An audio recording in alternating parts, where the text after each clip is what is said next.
Hello, this is the Daily Forex Report for October 5th.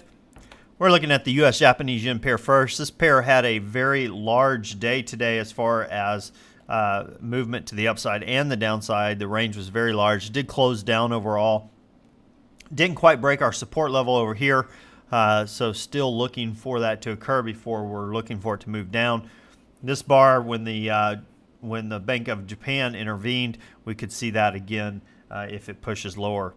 Now look for this pair to potentially go up to 84.36, possibly moving down to 82.44.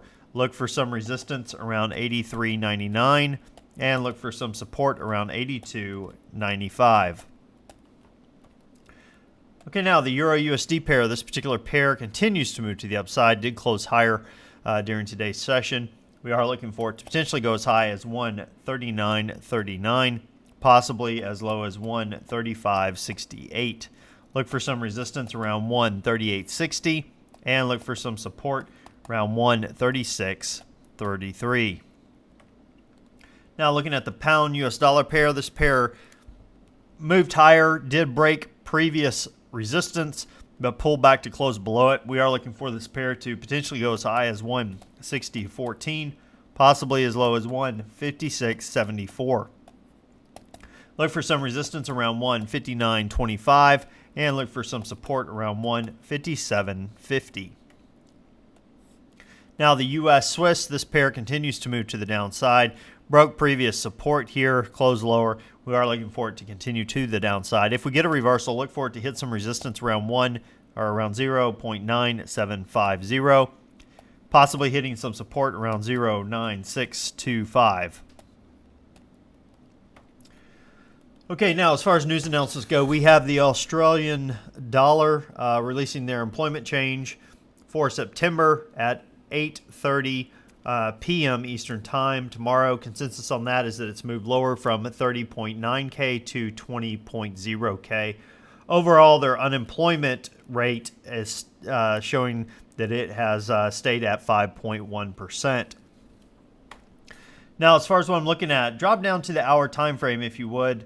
On the US Swiss, going to be looking at a couple of different pairs, just things to look at. This pair is consolidating down. You can clearly see it. It's definitely imminent of a breakout at some point, and potentially we could see that breakout. Where you can look for that to go, definitely look for it to go to this point and then here for the highs, and down to this point and down to here for the lows. So let me zoom in a little bit. Basically looking for a potential sell, come down, go to break even, then come down a little bit further and go ahead and then exit. If it breaks to the upside, we could very quickly hit an area that you would need to go to break even, potentially wait for it actually to go above that if you wanted to go in for your buy and then look for it to come up to this point and exit. This is basically looking for a 12 pip move and then to the downside about 7 and then 13. Should go through those fairly quick, so it may not be a need to go to break even. Okay, on the pound US dollar pair, actually, let's skip that one. I wanted to show the Euro USD, grabbing the Fibonacci retracement that we have potentially. Then grab the fan, the Fibonacci fan. These are all in your platform.